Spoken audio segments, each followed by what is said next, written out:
sabe lo que es la antropología del sur y está en perfecta capacidad de discurrir acerca de su identidad, sus características y sus alcances, con propiedad y pleno conocimiento de causa, sin titubeos ni afectaciones.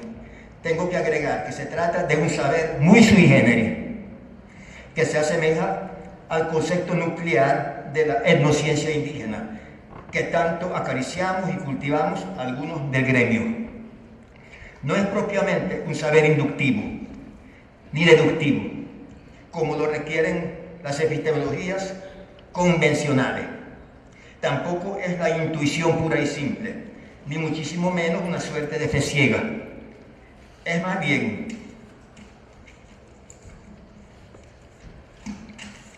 es una certeza que vive en todos quienes estamos identificados con algo inmanente y trascendente a la vez. Algo inamovible que se viene consolidando con nuestra historia milenaria hasta ser parte de uno mismo, como las sabias palabras del chamán y cacique Yecuana Barné Yabarí, quien habla en la película de Carlos Apuro, que creo que la mayoría conocemos, Yo hablo de Caracas, y también se ha manifestado en otras oportunidades. Entonces, el hecho de andar un conjunto de acontecimientos que ahora están en pleno auge. Entonces, ¿qué dice el sabio Yecuana? Yo soy yecuana, soy indígena, porque lo sé. ¿Por qué? Por mi cultura milenaria, de donde yo vengo, a donde yo voy, con quienes vivo, mi naturaleza, lo que gano, lo que pierdo, con la intervención de otra fuerza, cuando me quita la religión, cuando defiendo lo mío. Yo sé eso, lo sé. Asimismo, nosotros sabemos qué es el sur, para qué estamos y qué estamos buscando con la antropología del sur. Lo sabemos. Quizás no definirlo, quizás no con preciosismos, quizás una epistemología que está en pleno cauce de un desarrollo plurilineal, como dijo Esteban Cruz, pero lo sabemos, yo no lo ignoro. Entonces, sin embargo, eso no significa que en este momento estemos dispuestos a definirlo, ni siquiera explicarlo en términos convencionales o para llegar a, digamos, a una opinión compartida. Entonces, va este saber, este conocimiento, este conocer, va más allá, incluso que los famosos juicios sintéticos a priori de Kant, los juicios kantianos a priori, ¿no? En cuanto a su validez, en cuanto a su evidencialidad y transparencia. Somos antropólogos y antropólogas del sur, asumimos nuestro rol como tales y eso no tiene vuelta atrás. Ello no significa, como dije, sin embargo, que nos sería fácil definir certeramente lo que es la antropología del sur. Tampoco es una prioridad hacerlo inmediatamente en este momento. Podría incluso parecer precipitado y algo presuntuoso intentar explicarlo en términos claros y concisos. Para ello tendremos otra oportunidad, suficiente tiempo todavía. Lo que sí intentaré lograr en esta ocasión es trazar una especie de perfil, por lo menos, de un sector de los antropólogos del sur, algunos de los cuales hoy nos acompañan y en cuyas filas yo me incluyo, sin pretender jamás que dicha caracterización se pueda generalizar o que constituya un punto de partida obligatorio en medio de tanta diversidad, la cual constituye precisamente nuestra fuerza. Dicho esto, vamos a iniciar la verbalización de tan grata tarea exploratoria, cuando el antropólogo del sur asume una territorialidad específica. Su postura se refiere a un compromiso auténtico y autónomo en el sur. No dependemos como antropólogos, ni como ciudadanos, ni como seres humanos, no dependemos de nadie. Y estamos supeditados a ningún centro dispensador del conocimiento científico presuntamente de más alta jerarquía. Valemos tanto, aun siendo diferentes, o precisamente por ser diferentes, y estamos en pie de igualdad con colegas del muy mal llamado primer mundo. Nuestras teorías y prácticas, sin dejar de incorporar crítica y creativamente toda esa rica herencia antropológica y extraantropológica que es mundial y viene de lo más profundo de los tiempos, brotan, no obstante, de nosotros mismos y se elaboran en nuestro propio ambiente. Entonces, para ejemplificar eso, fíjense la diferencia, como nosotros, si muy gráficamente, concebimos nuestras sociedades, bien sea indígenas, afrodescendientes, mestizas, etc., comparado con un antropólogo también amigo nuestro, progresista, multilineal, un antropólogo que nos está dando muchísimos elementos también, pero fíjense lo que dice. Aquí, por ejemplo, la forma antigua de organización está adaptada a las actividades de caza de Caribú, por ejemplo, que exigía una cooperación constante de los sexos y de los grupos. Se percibe, por ejemplo, que bastaba algo acerca de 4 horas de trabajo por día por parte de los miembros adultos de las bandas de cazadores, recolectores, bosquimanos del desierto de Kalahari para recolectar o producir todos los recursos necesarios a satisfacción de las necesidades socialmente reconocidas del conjunto de los miembros de las bandas, comprendiendo un gran número de viejos y niños que no participan en los procesos de producción. En vista de estos cazadores primitivos que viven al borde de la penuria, y entonces continúa con su discurso del nomadismo, el primitivismo, los cazadores, las bandas acá, las bandas allá, y cuando no habla de bandas, entonces coloca el nombre de tribu, que tampoco es muy elocuente, mientras que nosotros cuando hablamos, por ejemplo, uno como rector de una universidad indígena, o cuando hablamos nosotros en Caracas, en el Instituto de Idiomas Indígenas, nosotros no hablamos ni de primitivos ni de bandas, son hermanos nuestros, son culturas y se acabó. No, aquí no hay bandas ni cazadores, no más ni nada de eso. Para nosotros esa terminología, ese lenguaje no existe, ¿no? Sí, para que vean que no estoy mintiendo, tiene incluso, oigan esto, ¿no? Dice, lo leo como 3 o 4 líneas en francés para que vean que no estoy mintiendo, ¿no? Dice, on s'aperçut par exemple qu'il suffisait d'à peu près 4 heures de travail par jour de la part des membres adultes des bandes de chasseurs-collecteurs bushmen du désert de Kalahari pour collecter ou produire toutes les ressources nécessaires. Sigue así. Entonces te lo traduje exactamente a pie la letra, ¿no? No estoy inventando nada. Entonces, bueno, ahora, sin embargo, es muy importante que no se entienda esto como una declaración de apartheid. No se dice apartheid, es apartheid, así se pronuncia con acento al segundo, no es un apartheid científico. Nuestro posicionamiento, nada tiene en común con un aislacionismo improvisado, no se trata de eso. Seguimos formando parte de una comunidad antropológica mundial y nos gusta y nos incumbe intercambiar saberes, incertidumbres y simples, mas no simplistas, opiniones con nuestros pares que ejercen la disciplina antropológica en este planeta mundializado. No globalizado específicamente de Estados Unidos, Norteamérica y sus dependencias, ¿no? Mundializado sí, globalizado jamás, ¿no? Entonces, no globalizado a la manera euro-norteamericana. Aquí mismo, bueno, aceptamos este reto, aquí mismo o en los países de estos colegas igualmente. Si me tocara hablar en otro contexto con los colegas, igualito lo haría, con la misma palabra. No hay ningún tipo de discriminación en este sentido, ¿no? Entonces, y en estos colegas nosotros vemos unos compañeros de ruta, jamás una élite de privilegiados. Por consiguiente, no admitimos ninguna discriminación, ni aceptamos la exclusión o el postergamiento en cuanto a recursos sean de reconocimiento o en especie o en dinero. No aceptamos ninguna discriminación en cuanto a medios de difusión tampoco, o reconocimiento de cualquier índole, venga de donde viniere. Somos empero realistas y sabemos que no es posible dar cumplimiento a todas estas aspiraciones en lo inmediato, lo que no significa dejar de luchar tenazmente por ellas.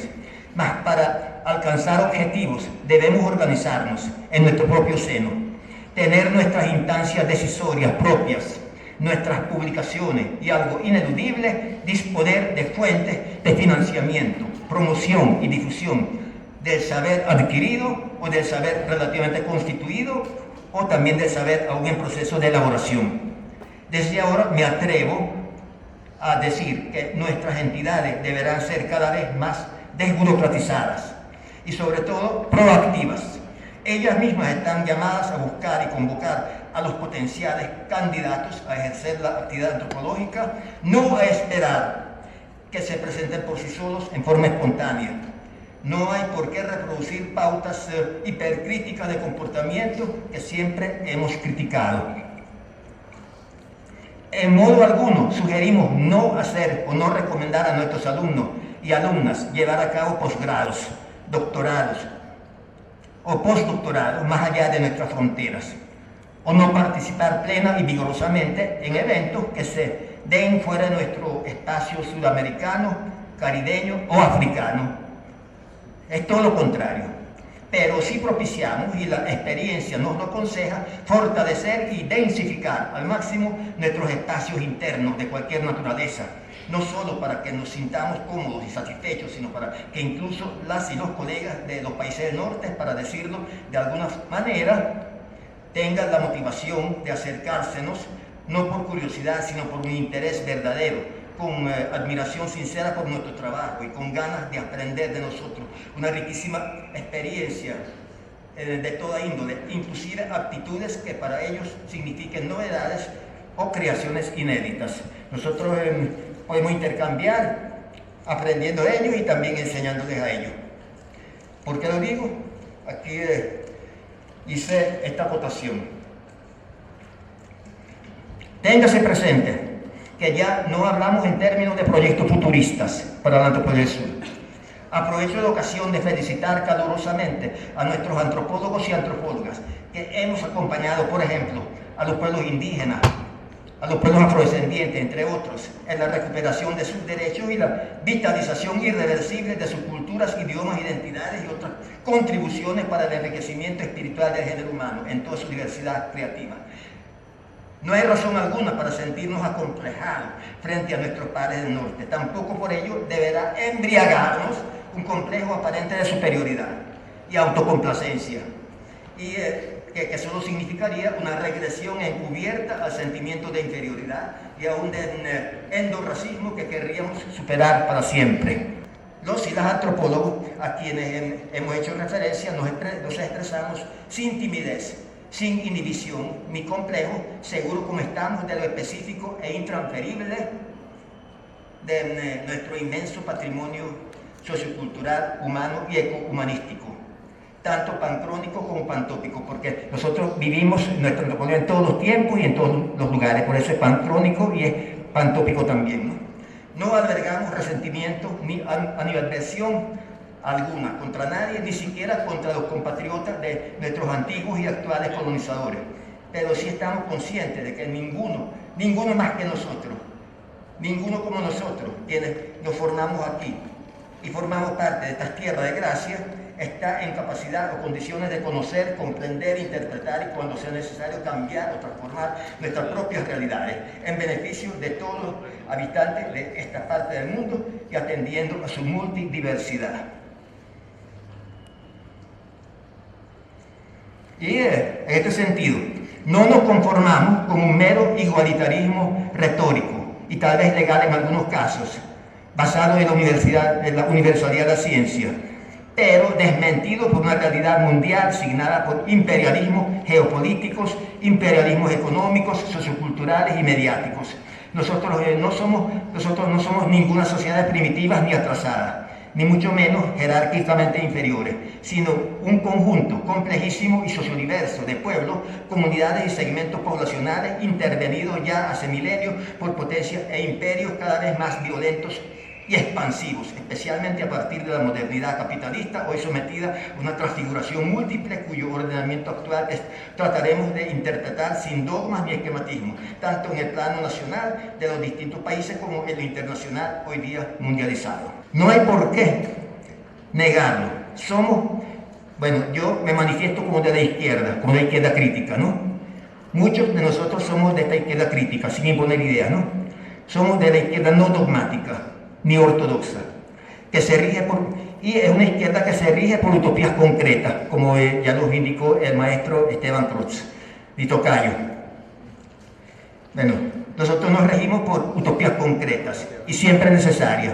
Sin utopía no vale la pena, no podemos vivir ni como antropólogos, ni merece la pena ninguna vida de esa naturaleza sin que alberguemos alguna utopía, y mientras más concreta mejor. Bueno, en este ámbito existe otro mundo posible, incluso diría, no otro mundo posible, otros mundos posibles, así como hay muchas culturas, también hay muchos mundos posibles, por los cuales estamos luchando. Y aun cuando muchos no quieran reconocerlo, ya esos mundos posibles están en plena gestación. Para la izquierda ortodoxa, vamos a llamarla izquierda sagrada, un poco estaliniana, un poco a merced de los socialismos ya habidos y ya transcurridos, bueno, para esa izquierda sagrada de raíces estalinianas existe una especie de imago mundi, una imagen del mundo, un ordenamiento mundial imaginario que no deja de ofrecernos ya algunos diagnósticos basados en medias verdades y sin duda con muchos aciertos que al menos parcialmente nosotros compartimos. Pero estos deberán ser necesariamente revisados, replanteados, completados y superados precisamente mediante y a través de nuestro acervo de conocimientos antropológicos, hoy devenidos en Antropología del Sur, producto a veces de reflexiones y acciones milenarias.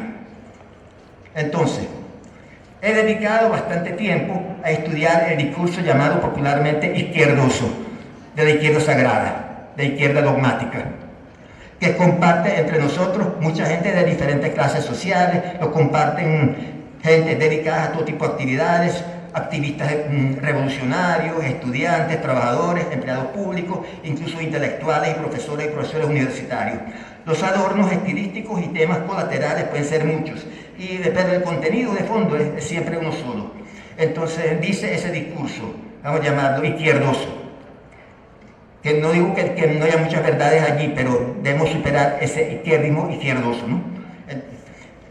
Dice lo siguiente: en el norte hay un imperio, así discurren, llamado Estados Unidos, con sus aliados incondicionales, históricamente empeñados en apoderarse del mundo entero y con todos sus recursos al servicio de un neoliberalismo radical.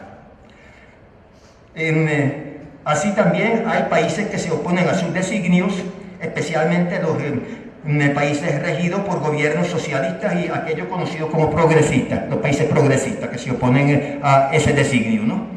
Y antiimperialistas, eso es muy importante. Frente a ello, el imperio, entre comillas, después de por qué pongo entre comillas la palabra imperio, el imperio despliega diferentes estrategias y tácticas. Sigo con el discurso de la izquierda sagrada. Entonces, las tácticas, desde la invasión armada hasta otras invasiones mucho más sutiles, como la guerra mediática, la guerra económica, el financiamiento de partidos y grupos opositores, además de otras tácticas desestabilizadoras, incluyendo el terrorismo y el fomento de la criminalidad. Todo esto se programa y se ejecuta con la clara intención de conseguir o recuperar el poder político al precio que sea, sin escatimar la destrucción de países completos y naciones enteras. Hay también una rica ejemplificación de todo ello con países nominalmente soberanos, como en el caso de algunas naciones de Centroamérica, gran parte de Medio Oriente, véanse Irak, Siria, Libia, a lo que se agrega la mayor parte de África también. En sus lineamientos generales, esa visión de la problemática mundial se acerca a la realidad de los hechos. Sin embargo, necesita de ser completada y recontextualizada. ¿En qué forma? Proponemos lo siguiente. Hagámoslo sin demasiada verbosidad, ni tantos vericuetos. En el mundo capitalista, el neoliberalismo no está solo. Se presenta por doquier un enfrentamiento mortal entre neoliberalismo y neofascismo. Algo que recuerda otras contradicciones similares que dieron origen a la Primera y Segunda Guerra Mundiales. Ejemplos hay por montones. La salida de Gran Bretaña, el Brexit, la salida de la Unión Europea. Un acto de neofascismo, ¿no? Bajo una fuerte presión populista fascista, ¿no? La fascistización de gran parte de Europa Oriental, Polonia, Hungría, algunos países del sur balcánico, me refiero a eso. Hay un fascismo en Europa Oriental y occidental también, ¿no? Que no es lo mismo que el neoliberalismo, ¿no? Entonces, la teocratización más o menos radical del mundo islámico también forma parte de eso. La aparición de un populismo urfascista, según palabras del maestro Humberto Eco. Hay una apariencia urfascista en la candidatura de Donald Trump, que quiere construir el muro entre México y Estados Unidos, ¿no? Eso es en el escenario norteamericano. La fortaleza creciente de la ultraderecha típicamente fascista en países como Francia, como Holanda, Dinamarca, y nos quedamos cortos todavía, todo lo cual debilita inmensamente el neoliberalismo, antes predominante. Pero también funge como un preludio, una posible tercera guerra mundial. Esa pugna entre neofascismo y neoliberalismo, aparte de lo que son los gobiernos progresistas y de izquierda, que también forma parte de ese complejo panorama.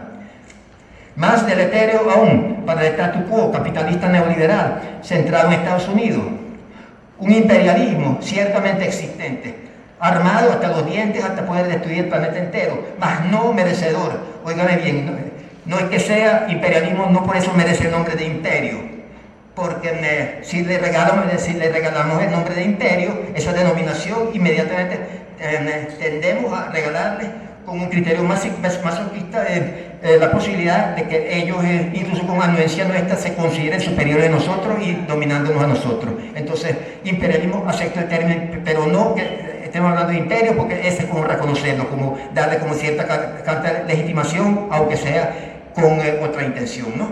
Entonces, ¿y cuál es el terrible drama al cual nos estamos refiriendo? Es el terrible drama ambiental.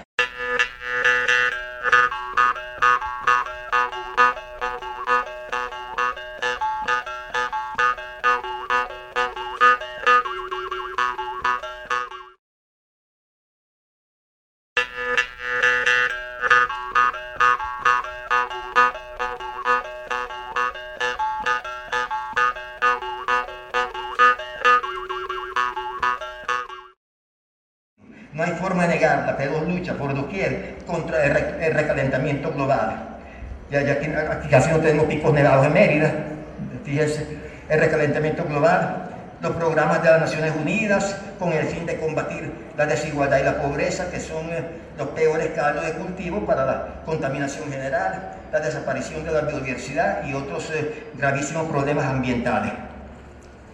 Todo el capitalismo, como cualquier sistema político-económico basado en el extractivismo y el hiperdesarrollismo, más allá del mero consumismo, que es más consecuencia que causa de tales fenómenos, es radicalmente concomitante con la degeneración ecosistema del planeta Tierra, la cual desgraciadamente avanza a pasos gigantados y a la vista de todos. Allí reside también la debilidad estructural del socialismo y diversas formas de progresismo, por cuanto los socialismos y los progresismos no se apartan de la sobreexplotación de los recursos y por ende la destrucción de los bienes primigenios que nos brinda la naturaleza y el planeta. El socialismo lamentablemente jamás dejó de ser geopolítico, resistiéndose conspicuamente a convertirse en ecopolítico y ecohumanista.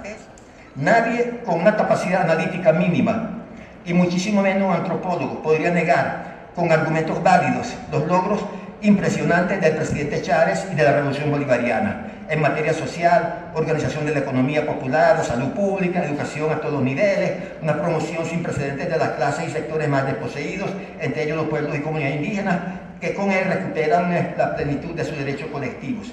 Pero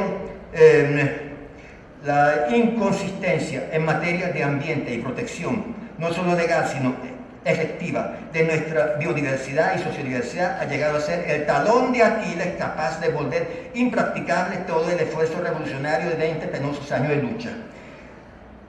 Por ejemplo, la sola aplicación del fatídico llamado arco minero, con sus 150 compañías transnacionales ya con contratos firmados, haciendo extractivismo minero, acabaría irreversiblemente con nuestras reservas de agua potable, con ecosistemas antiquísimos, únicos en el mundo, en el planeta, con toda nuestra riqueza biótica y sociocultural.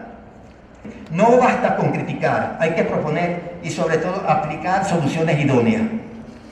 Hacemos estas críticas constructivas, guiados por la necesidad obvia de salvar a futuro el concepto y sobre todo la presencia real de países progresistas en el continente y en el orbe terráqueo. Nos horroriza el triunfo coyuntural de la derecha en países hermanos como Brasil, Argentina y Paraguay, pero nada de eso exime de culpa las políticas públicas erróneas, juzgadas así por la propia izquierda, inclusive por sectores gubernamentales, que allanaron el camino para que ocurriera tan infausto retorno. Se han contabilizado casos de corrupción, incompetencia, dogmatismo, autoritarismo que perfectamente habrían podido evitarse o por lo menos contrabalancearse con una buena disposición autocrítica. Un claro ejemplo para nosotros lo constituye las políticas referentes a las políticas indígenas por gobiernos incluso vamos a llamarla revolucionario. Entonces, la Venezuela bolivariana, con todos los avances reconocidos, no constituye la excepción.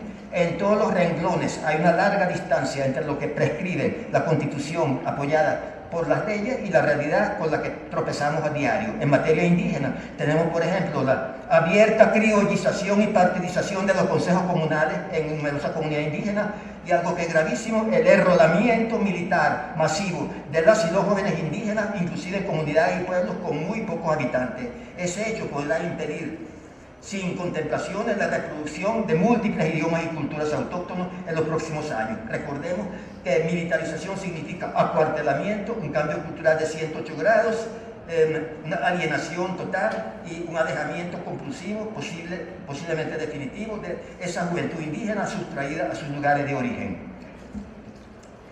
Me dio también la obligación de citar aquí mi propio caso. Fui destituido hace poco como rector de la Universidad Nacional Experimental Indígena del Cauca por opinar contra el susodicho arco minero y por participar en una rueda de prensa sin ningún viso de ilegalidad. Mi expulsión se llevó a cabo en forma inmediata, sin mediar proceso alguno y sin derecho a legítima defensa, tal como en los mejores tiempos autoritarios de muchos gobiernos de derecha también. El mismo día fui sustituido mediante el nombramiento presidencial de mi sucesor, a quien en lo personal yo aprecio y no lo voy a nombrar en público. Mi sucesor, algunos sabrán cómo se llama el rector nuevo de la Universidad Indígena, pero no, por una serie de razones no lo nombro aquí. Todo contrario. Le deseo con todo corazón contar con la posibilidad de un buen desempeño rectoral para que Tauca siga marcando la ruta que han de seguir los pueblos indígenas en su plurisecular resistencia y con miras a la resiliencia histórica. También, y eso pasó ayer, también ahora se diluyó, ayer con el discurso presidencial se diluyó el Ministerio de Pueblos Indígenas en un ministerio doble ministerio de pueblos indígenas y descolonización cultural. Al haber una doble burocracia, seguramente los problemas específicamente de los pueblos indígenas tendrán mucho menos cabida que anteriormente. Entonces, y ya para terminar, este punto dedicado a la Universidad Indígena me lleva al meollo de mi planteamiento. Mi verdadera intención, la que considero prioritaria, no es seguir haciendo denuncias por importante que sean. Quiero ofrecer alternativas, nuevas opciones que llevan todas un sello antropológico para ganar esta batalla por un mundo mejor o mejores mundos, según reza el desideratum de la sociodiversidad. Por fortuna, no se trata solamente de un deseo, ni siquiera de algún plan distanciado del presente. Me consta y actúo como promotor de una serie de cambios revolucionarios que están ocurriendo en el aquí y en el ahora. Y los pueblos indígenas constituyen una parte esencial de estos cambios, una vanguardia cuya aparición pocos hubieran imaginado.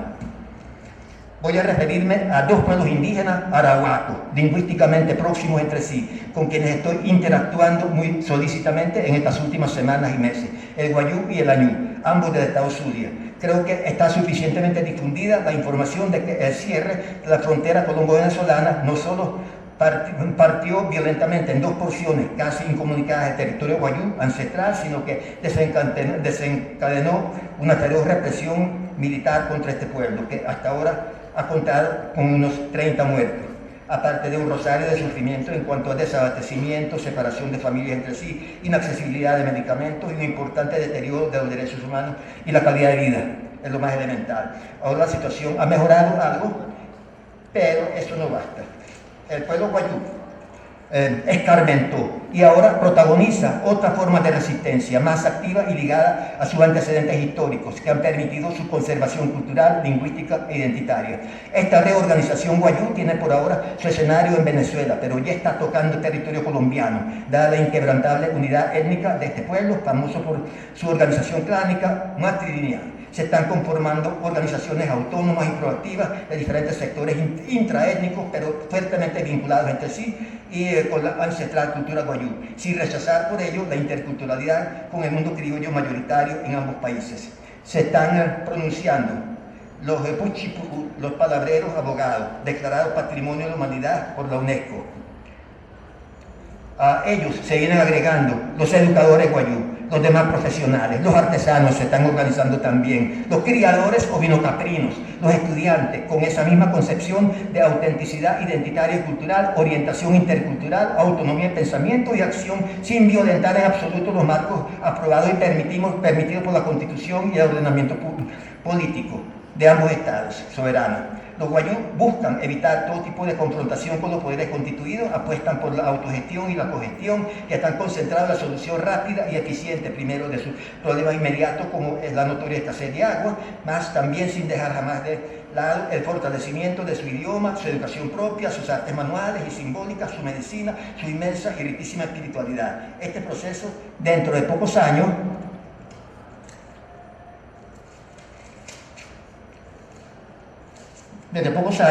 conducirá a una Guajira muy distinta, preservando al propio tiempo la especificidad de su desenvolvimiento histórico y ecopolítico. Los Añú, habitantes de los Palafitos, avistados por Américo Vespucio en el Golfo de Venezuela, están atravesando un proceso similar, con atención especial a la recuperación de su idioma casi perdido por una culturación violentísima. Igualmente, están atendiendo a su recuperación económica, a partir de la pesca, las artes manuales, no digo artesanía, digo artes manuales, no son artesanía, artes manuales Añú, muy hermosa, ¿no? Incluso arquitectura manual en el estado Zulia. Se vienen recuperando los Añú y robusteciendo con su autogobierno muy proactivo y muy productivo. Y así podríamos citar muchos casos de procesos emergentes locales y regionales de pueblos indígenas, procesos emergentes de afrodescendientes, el tiempo no lo permite, de gente criolla, pueblos mestizos, etcétera, urbanos y rurales, en contextos suburbanos y urbanos. Es muy importante la lucha permanente para que tengamos gobiernos revolucionarios y progresistas. Es una de las luchas. Pero, al mismo tiempo, el éxito de esos gobiernos revolucionarios y progresistas dependerá, el éxito de esos gobiernos también dependerá de su interacción democrática, respetuosa e igualitaria con las iniciativas locales y regionales de todas partes y con vocación transformadora y revolucionaria desde la propia base. Sin eso, pues, no habrá otro mundo posible, otro bueno mundo posible, tal como deseamos en nuestras utopías que estamos persiguiendo con esta Antropología Sur, que creo que a cuya caracterización he contribuido algo en este momento. Muchísimas gracias.